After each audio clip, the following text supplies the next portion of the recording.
Evet, 9 Nisan Salı günündeyiz. Gezimize Viyana sabahıyla başlıyoruz. Artık Viyana'ya Hallo geldik. heute. Viyana'ya geldik.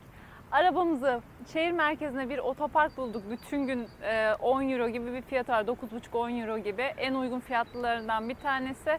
Oraya park ettik. Şimdi yürüme mesafesinde Votiv Kilisesi'ne geldik. Zaten hemen şehir merkezinin ortasında. Buraya geldiğinizde ziyaret etmeniz gereken yerlerden bir tanesi. Burası aynı bizim camiler gibi bu arada para toplanarak yapılmış. 300 bin kişi falan bu caminin yapımı için katkıda bulunmuş. Gotik tarzda yapılmış ve en uzun kiliselerden bir tanesi, 99 metre uzunluğu var. Benim söyleyeceklerim bu kadar efendim. Neden buradan başladık peki biz geziye, Viyana gezisine? Tam olarak Votiv'den başladık. Bize yakın değil. Şöyle ben burada tarih konusunu bırakıp bir günlük bilgiyi vereyim. Viyana içinde otopark sıkıntılı bir şey. Bütün Avrupa'da olduğu gibi. Burada maksimum kısa süreli konakta park etme yerleri var ve bunları 2 saat park edebiliyorsunuz. Onun haricinde park edebileceğiniz yerler park et devam et noktaları var metronun yanında. Onlara park edebilirsiniz. Fiyatları genelde 4-5 euro civarında onların. Saatli. 24 saat park devam etmeleri. Ha pardon, park et devam et. Şehir içindeki diğer otoparklarında genelde saatli 4 euro civarında. Bizim bu park yerinin ben konumunu da linkinde aşağı ismini yazarım. Evet, mutlaka gelin eğer arabayla gelecekseniz. 24 saati 10 euro ve direkt tarihi bölgenin ortasına, nasıl diyeyim, Taksim Meydanı'ndaki otoparkı hesap edin siz kafanıza, yani öyle bir konumda. Bütün her yere 1-1,5 kilometrelik yürümeyle bütün tarihi alanları gezebiliyorsunuz. O yüzden güzel bir park alanı burası. Zaten puanları falan çok iyi. Halk da buraya geldiği zaman genel olarak buraya bırakmaya çalışıyor. İyi bir park alanı, bilginiz olsun. 10 euro Viyana için günlük 24 saat çok iyi bir fiyat. Saat 11'de açılıyormuş, 5'e kadar açık kalıyormuş hafta içi günlerde. Ha, yarım saat var Evet. yani. O zaman etrafını dolaşalım yarım saatte. Votiv Kilisesi'nden çıktık. Çok az bir yürüme mesafesinde belediye binasının oraya geldik. Hala aktif olarak faaliyete devam ediyor. Gotik tarzda yine yapılmış bir mimari yapı. Buraya geldikten sonra hemen sol tarafın, yani nerede durduğunuza bağlı olaraktan neydi? Parlamento binası var ama parlamento binasının önünde bir şey devam ediyor, yapı devam ediyor şu anda. Herhalde orayı yakından göremeyeceğiz. Sonrasında da bu tarafta da şey var, Viyana Üniversitesi var. Yani çok hepsi yine birbirine yakın noktada ziyaret edilebilecek yerler. Galiba içerisi açık, şimdi bir ona bakacağız. Girebiliyorsak kısa bir bakarız. Bu bölgeyi 2012 yılında tadilata almışlar. Yani daha doğrusu yenileme çalışmasına, restorasyon çalışmasına mı deriz? Ona alınmış. 2023'te bitmesi planlanıyormuş ama bölgede hala bitmediğini de görüyoruz. Belki CHP belediyesi almıştır. Öyle bir... Ama artık öyle değil mi?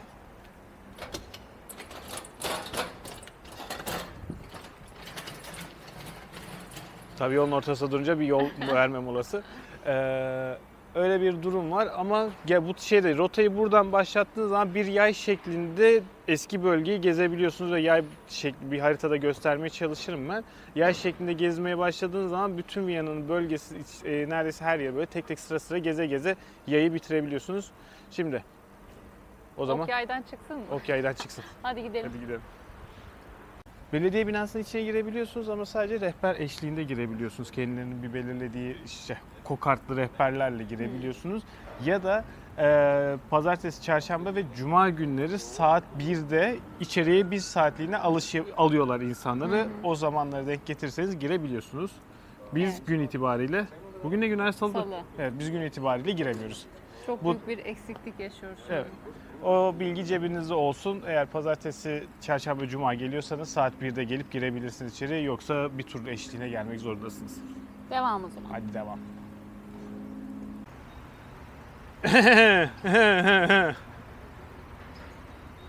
Peki parlamento binası nerede? Parlamento binası sağ tarafta gibi gözüküyor ama emin değilim, şimdi tekrar kontrol edeceğim.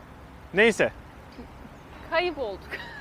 Kaybolmadık. Yani hepsi birbirine yakın noktalar ama hangisi ne onu anlamak birazcık zorlaşıyor. Çünkü çok da fazla İngilizce'de bir şey yazmıyor. Kusura da bakmayın sevgili Avusturya halkı, hükümeti. Burası da arka tarafı da tiyatro, devlet opera bale binası gibi bir yapı. Devlet tiyatrosu. Bu arada mutlaka ziyaret edin diyorlar burası Hatta için burada de. eğer denk getirirseniz şey yapmanız, bir oyun izlemeniz gerektiğiyle ilgili Evet, söylüyorlar. burası için de aynı şeyi söylüyorlar Budapeşte'deki gibi. Ama burası daha yani bir üst seviyede. Sonuçta burası şey yani sanatın merkezi, sanatın Yani. doğduğu yer diyebiliriz. Mozart'ın Memleketi. Mozart'ın ve malum şahsın. malum şahıs kim ya? Ortada bıyığı olan kişi. Ha. Ressam ya o da. Evet. Şimdi şu tarafa doğru ilerleyelim. İnşallah size bir parlamento binası Parlamento binası şurası galiba. Bak arka taraf. Ama burada diyor ki solunuzda kalıyor diyor. Bina burada. Ama bak orası da parlamento binası. Şu parkın içinde parlamento binasına benzeyen bir yer var. Bakıyorum bak. Open night toilet.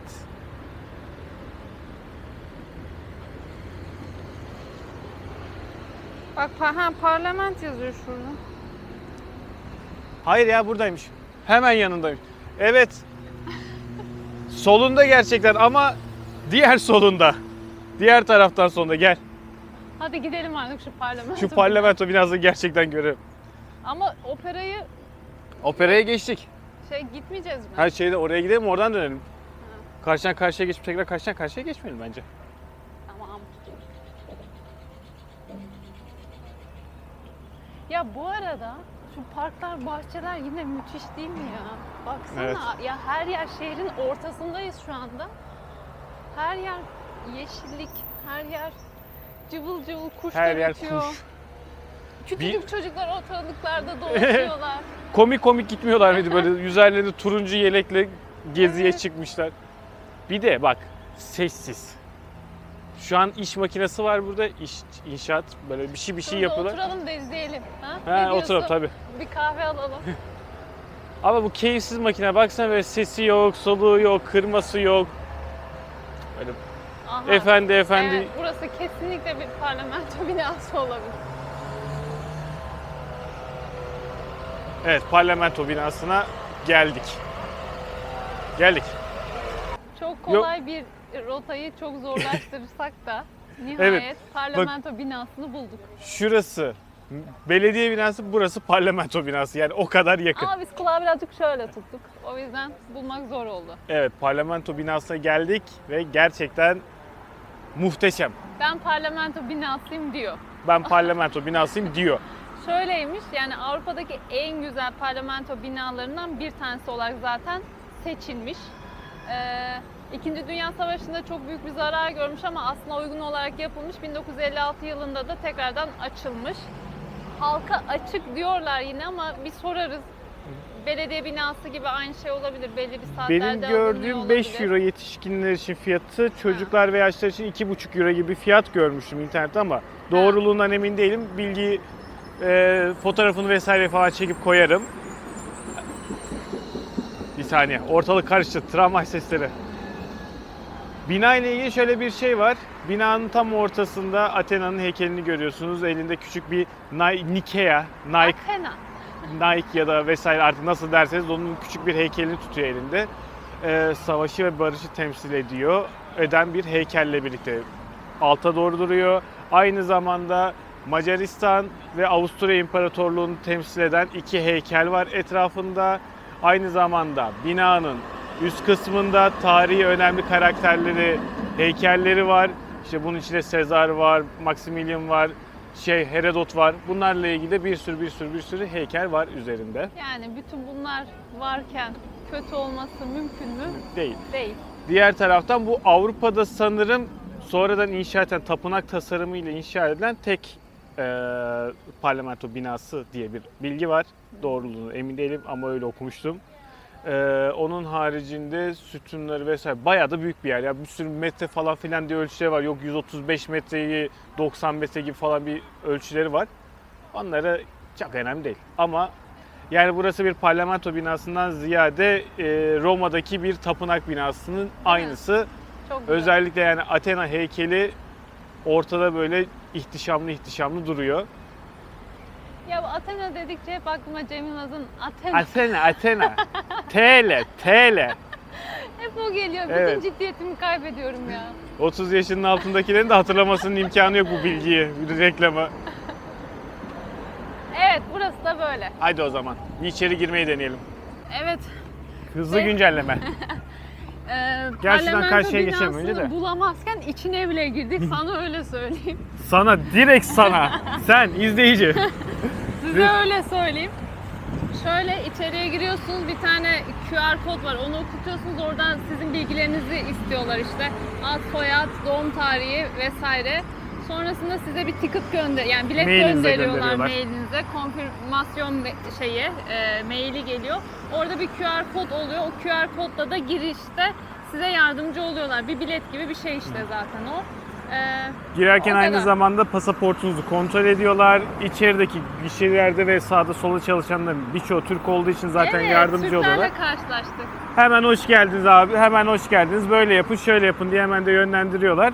O konuda da rahat hissedersiniz. İçeriye kamera alınmıyor. Onları dışarıda İçeriye bırakıyorsunuz. su alınmıyor, elektronik cihaz alınmıyor. Sadece telefonlarınız falan alıyorlar. Diğer neredeyse hiçbir şeyi almıyorlar. Hani suyu almıyorlar, cam şişe suyu almıyorlar, plastiği alıyorlar da orada plastik su şişeleri vardı milletin ki onları almışlardı. Mataralar vardı. İçerisinde belki ne olduklarını bilmedikleri için şey yapıyor olabilirler. Böyle termoslar vesaire vardı. Kapıda bırakmışlardı onları.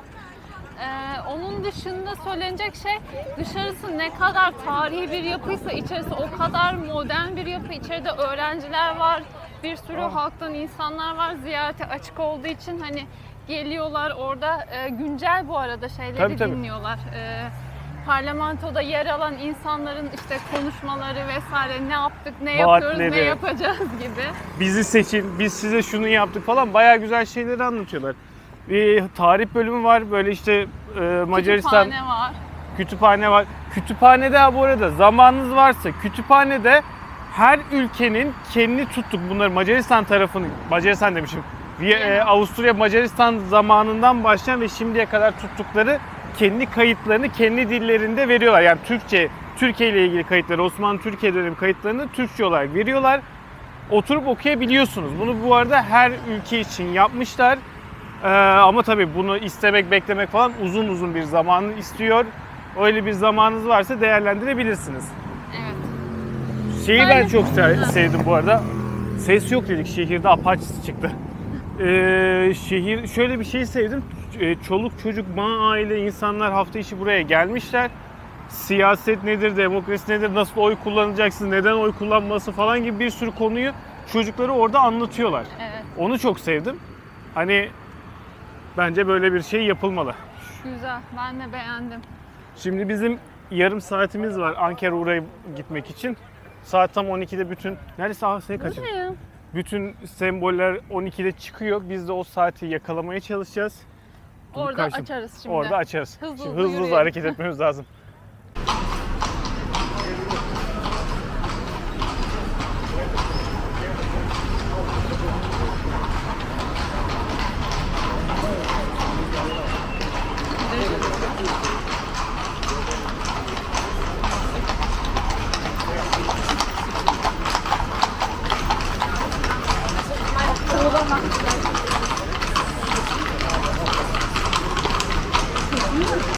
Evet, Anker Hur'a geldik. Hur değil, Uğur.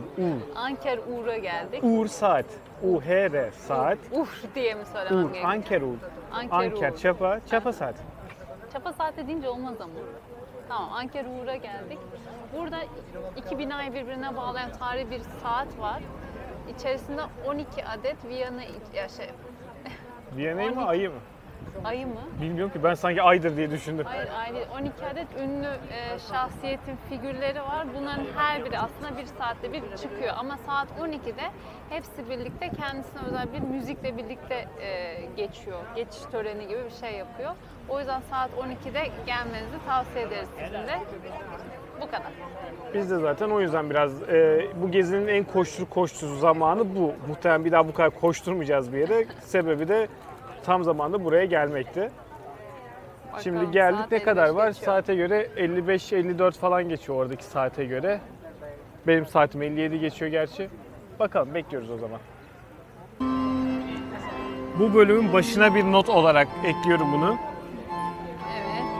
Ben bunun tabii 12 dakikasını kaydettim.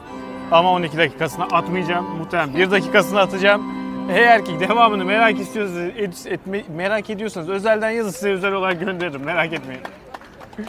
Ama 12 dakika bölümü atarsam kimse video izlemez. Video 4,5 saate çıkar yoksa.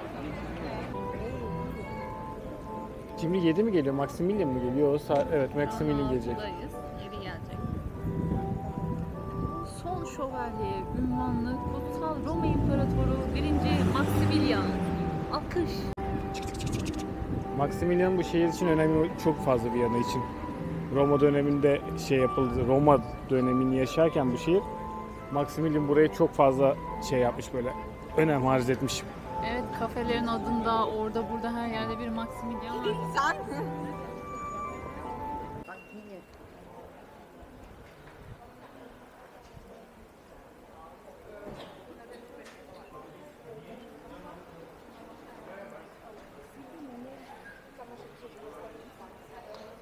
Şu aradaymış. Figmüller'in eski yeri burası. Ana yeri, dükkan diyelim, öyle değil. Ana dükkan diyebiliriz herhalde, değil mi? 3 tane var bunlardan, Figmüller'den. Şurada gözüküyor. Figmüller, Lückenbeck, bir de Figmüller başka bir yerdeki. Onun da adı normal Figmüller'miş. Fiyatlar da şu şekilde. Figmüller orijinal, ben Şinisel diyemiyorum ya. Şinisel 20 euro. Günün spesiyeli 16 euro falan filan gibi fiyatlar var. Evet, Stephansplatz meydanındayız. Birçok yol zaten bu meydana çıkıyor. Buraya geldiğinizde de mutlaka uğramanız gereken yerlerden bir tanesi. Sen şey mi demek istiyorsun? Viyana'da her yol Stephanplatz'a çıkar mı diyorsun? Meydan işte, çıkar. Evet. Stephan Katedrali. İnşallah doğru söylüyorumdur Stefan. gerçekten. Stefan değil, Stefan. Burası yine gotik tarzda yapılmış bir mimari. Ya gerçekten büyüleyici, içerisi de dışarısı da. Gösteriyoruz. Göster. Ben zaten bir sürü video aldım o şeyde, onları çek. 4 tane kulesi var. Bir tanesi en uzunlarından. Güney Kulesi en uzunu. İçeride farklı farklı fiyatlandırmalar var. İçeriye giriş ücretsiz ama işte atıyorum Güney Kulesi'ne çıkmak 6,5 euro. İşte katedralin daha bir içerisine girmek bilmem kaç euro gibi bir fiyatlandırması var. Ama hani içeriye girdiğinizde etrafı gezebiliyorsunuz. En üst kuleye çıkmak da en yüksek kuleye çıkmak da bu arada yani 300'ün üzerine bir basamak sayısı var. Çok. Yani mecaliniz varsa. Gücünüz varsa. Ama yukarıdan manzara çok güzelmiş bu arada, öyle söylüyor Ben herkes. belki internetten öyle bir video bulursam onu koyarım. İçerisi çok güzeldi. Evet, İçerisi bayağı çok güzel. güzeldi. Mimarisi süper. İçeride bir de hangisi olduğunu bilmediğim, adını göremediğim Papa'nın buraya için verdiği bir anahtar var. Böyle bir şeyin anahtarı şeklinde. Onu da sergilemişler, Papa'nın verdiği anahtar diye. Yani ücretsiz olması, bu kadar güzel olması kalbimde tat kurdu. Açıkçası ben beğendim. Ben de beğendim, gayet güzel. Güzel yani, gerçekten yer güzel. olmuş. Zaten kesin geleceksiniz Viyana'ya gelirseniz buraya. Mutlaka zaten sağa sola bir yerlere giderken bu meydana çok fazla yolunuz düşüyor. Mutlaka görüyorsunuz. O yüzden bu güzel meydandan sonra devam ediyoruz. Nereye devam ediyoruz Güldeniz? İsmini biliyor musun gittiğimiz yerin? Bilmiyorum. Haritalar sende. O zaman bakalım nereye gidiyoruz. Hadi. Stephanplatz'a geldiğiniz zaman tam böyle köşede bir mağazanın köşesine denk gelen şöyle bir yapı göreceksiniz. Burada eskiden bir ağaç varmış ve bu ağaçta Viyana'daki çivi çırakları, ilk ustalık çivilerini yaptıkları zaman gelip bu ağaca çakıyorlarmış. Ve bu ağaçta hani böyle üzeri şu anda böyle nokta nokta gözüken şeyler eski çivileri. Tabii ağaç kurumuş, gitmiş, ölmüş ama bu binanın köşesinde böyle saklıyorlar bunu. Evet, bu detay bilgi için teşekkür ederim. Evet.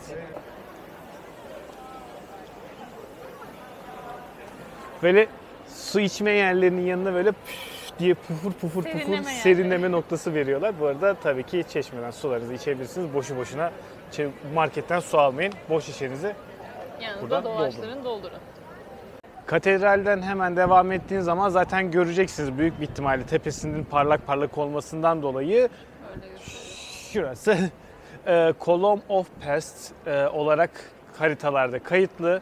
17. yüzyılın sonlarında inşa edilmiş. Burası veba salgın döneminde sokaklarda ölmüş insanların anısına yapılmış bir kolon. Yakında görmek lazım. Çay seti şurada. Fiyat da fiyatmış ama. Ama yani çok baksana şunlara. Şuna bak. Çekemiyorum şimdi. Çok güzeller. Aa şuna bak şuna. Evet. Dikiş set. Bunlar aslında birebir uygun olarak yapılıyor bu arada. Ne güzelmiş.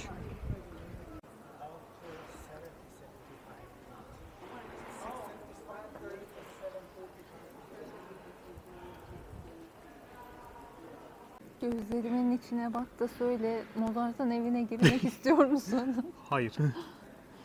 Neden?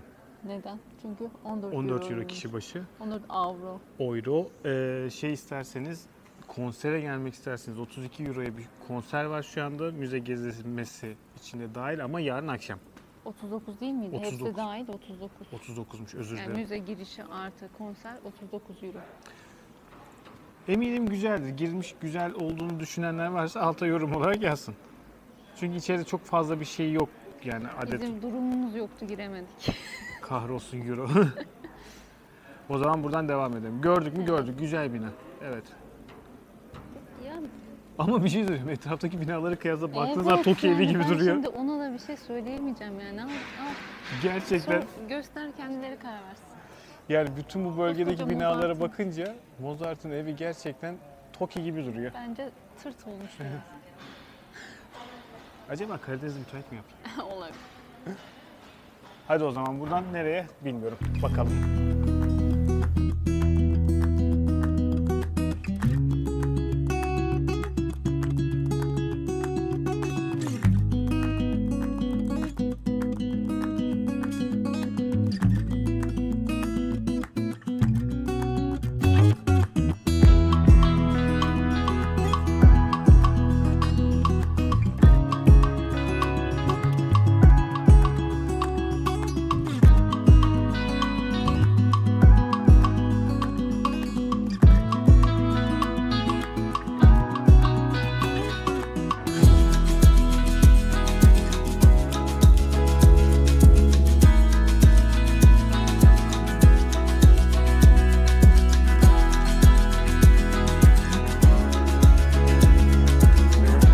Starbucks'a bak karşıdaki tabelası falan.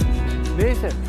Çok acayip değil mi? Boş boş dolaşırken etrafta yanlış bir yeri ararken başka bir yeri buluyoruz tabii. Biz de biraz kaybolduğumuz gerçeği var ama kaybolduk demeyelim, random dolaşıyoruz diyelim. Evet, gezerken önemli yerleri görüyoruz böylelikle. İşte yine burası da yürüme mesafesinde her yeri böyle yürüyerek Tıkır tıkır tıkır tıkır. görebileceğiniz bir yer. Burada biz bu arada opera binasına geldik. Opera bale binası mı oluyor? Opera binası Viyana. Ama bence Budapeşte'deki burayı döver. Valla bence de Hani öyleydi. Daha görkemli bir yapısı daha vardı. güzeldi. Tabii buranın da yukarısını bilmiyoruz ama aşağı giriş olarak diğeri daha iyiydi. Diğeri de ayrı. Buranın kapısından girebiliyorsunuz ama içeride tur saatleri, günleri vesaire var. Tur için bilet almanız gerekiyor. O güne gelmeniz gerekiyor. Yetişkin 14,5 euro gibi bir fiyatı vardı. O tarihlerle ilgili listeyi de web sitelerinde falan bulabilirsiniz. Düzenli olarak, aylık olarak güncelleniyor. O yüzden yani bilmiyorum, Budapeşte'dekinden sonra çok ilgimi çekmedi açıkçası. Paşam beğenmedi. Beğenmedi. Hadi Hofburg artık gidelim yani, Evet. Hofburg Sarayı'na doğru. Ne taraftan? Şuradan gideceğimizi düşünüyorum. Hofburg Sarayı'na giderken yolda Burggarten'i gördük. Hemen Bu arada bir şey söyleyeceğim. Durdurdum seni videonun ortasında konuşurken ama videonun tamamı şöyle oldu. Hofburg'a giderken Hofburg bir varamadık Hofburg. nerede bu Hofburg Sarayı? Biz Hofburg'a Arkadaşlar, gitmek için yola çıkıp Hofburg harici her yere gittik daha. Buyurun, Evet, sözünüzü neyse. kesmiş gibi oldum. geldik. Yani oraya gelirken Bak burayı kopya gördük. çekiyor, bak kopya çekiyor. Yok şurada şey vardı. Tam yanında Albertina Müzesi vardı. Orası çok meşhur bir yer. Biz müze gezmeyeceğimiz için hani girmedik ekstradan. Bu bahçeye geldik. Bahçede önceden adı İmparatorun Bahçesi gibi bir şeymiş ama işte. Kaisengarten. Evet. Cumhuriyete geçince ismi de böyle değiştirmişler. İngiliz stili bir bahçe düzenlemesi var. Aynı zamanda Mozart'ın da heykeli var burada.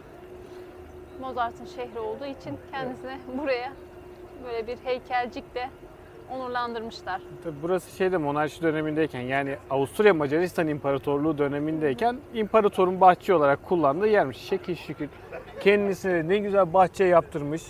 Takılıyormuş burada. Baksana insanlar ne güzel Evet. oturuyor. Oh, mis. Peki merak ettiğim şey var. Önceden bizde hep böyle üniversite bahçeleri böyle yapılırdı Evet. ya, artık onlar da kalmadı. Onlar da kalmadı Zaten da. mahalle arasında üniversite Tabii olduğu canım. için. Kampüsü olan üniversite kalmadı. Da bir şey soracağım. Buradaki insanlar, oğlum çalışmıyor musunuz siz ya bu saatte? Sen de tam dayılar gibi. Öyle. Herkes bu saatte ne yapıyor? Bahçede uzanmışlar, yatıyorlar. Aa. Neyse. Artık şu Hofburg'a gidelim ne olur. Hadi gidelim. Çünkü Az daha kaldı bence. Hofburg'a gideceğiz diye mola vermedik. Her yeri görmeye göre gitmeye başladık.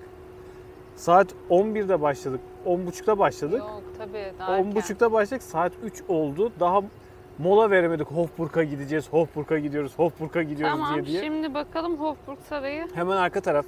İyi hadi o zaman. Hadi Hofburg'a Buradan geçelim. geçebiliyor muyuz? Buradan geçeriz herhalde. Bir bahçeli bir tur atalım parkta. Oradan da Hofburg'a gidelim.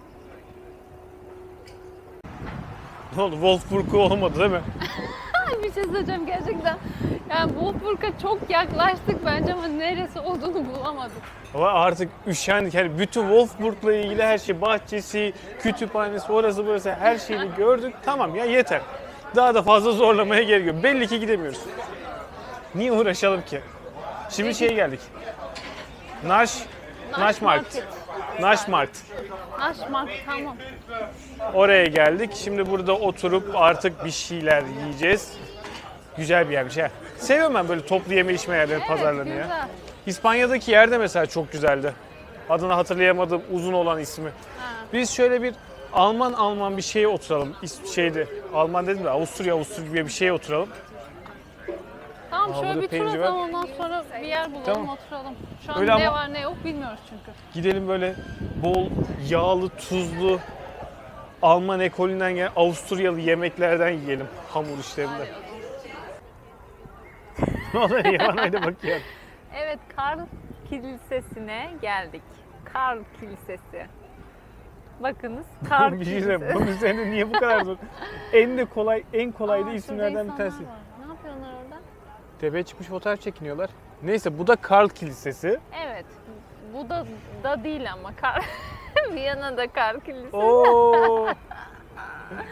Yorgunluk çökmeye başladı artık tabii. Sabahtan beri dolaşıyoruz. Bulamadığımız yerler oldu. Mesela Hofburg. Ya ben onu gördüm Çok aslında. yakından Hofburg gezdik. dediğimiz yerde komple aslında o sarayın Evet. bulunduğumuz Ama yerin direkt tamamı. tam bir binada olması lazımdı sanki. Neyse. Geldik Karl Kilisesi'nin oradayız. Burası zamanında amcalar Zaman. veba salgınından kurtulma umuduyla falan yapılmış. Yani o niyetle yaptırılmış bir kilise. Burada biliyorsun hani bir de veba için de vardı orada. Bir anıt daha vardı. Birkaç dakika önce geriye giderseniz orada göreceksiniz Aha, siz. orada bir anıt daha vardı. Böyle birkaç tane yer var veba ile alakalı olarak. Öyle yapılmış bir kilise. Burasında benim mutlu eden şey şu oldu. Hemen yanında teknik üniversite vardı. Teknik yüksekokul. İşte Evet. Viyana Teknik Yüksekokulu ne oluyor? Çok güzel bir bahçe var etrafta. Su Burada var, medeniyetin simgesi. fışkiyeli bir su var ve hemen önünde böyle oturup da insanlar bir şeylerini içebilecekleri, kahvelerini, çay değil tabii, alıp içebilecekleri, böyle sakin sakin oturabilecekleri bir yer. Aynı zamanda da üniversitenin hemen yanında olduğu için böyle cıvıl cıvıl, heyecanlı güzel bir yer. Ben burayı çok sevdim. Viyana'da olsam gelirim ben burada.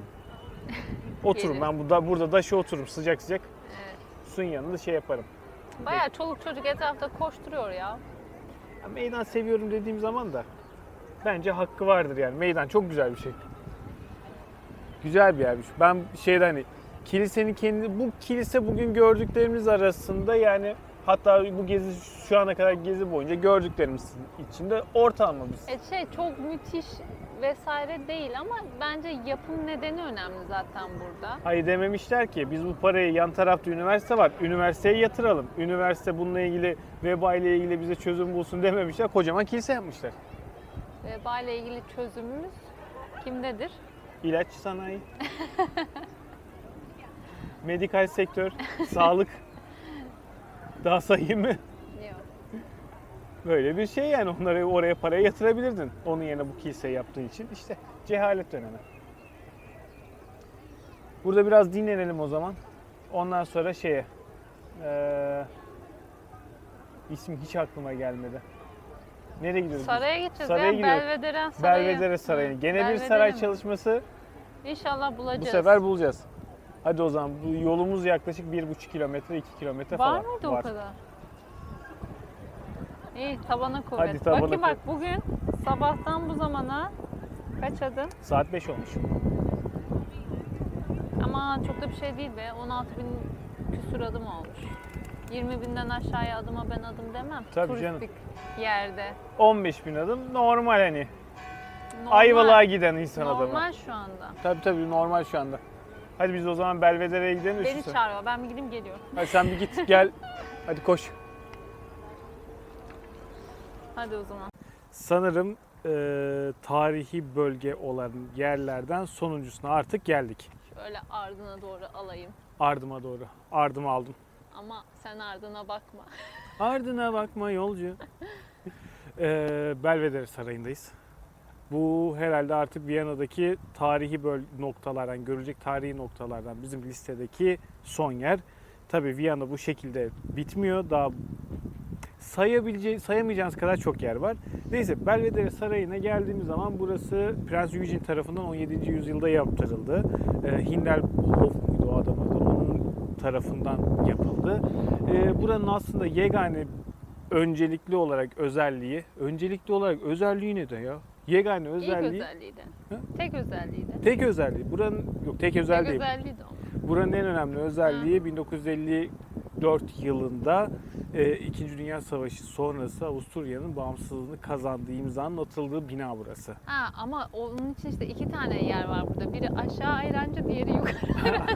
Burası 2 bölümden oluşuyor. Güldeniz'in demek istediği aşağı Belvedere ve yukarı Belvedere olarak geçiyor burası. Biz burada, yani şu binada imzalandı diye bir Burası bilgi aşağı okudum. mı yukarı mı? Yukarı Belvedere. Aşağısı nerede? Aşağıda Ha, ama bir şey söyleyeceğim. İkisini birbirine bağlayan bir bahçe var demişlerdi. Ben burası diye düşünmüştüm. hayır, bahçe şurası.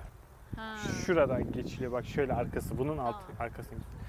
Yani burası da bitti.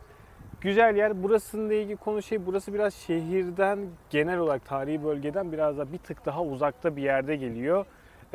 Şöyle yapacaksınız arkadaşlar. Önce meydandaki yerleri gezeceksiniz. Sonra arada bir yemek molası vereceksiniz. Gücünüzü toplayacaksınız. Sonra tıpış tıpış buraya doğru Evet. geleceksiniz. Mola vere vere yürüyeceksiniz. Ya da yok ben yürüyemem diyorsanız tramvay var burada hemen yanında. Hayır, herkes yürüyecek.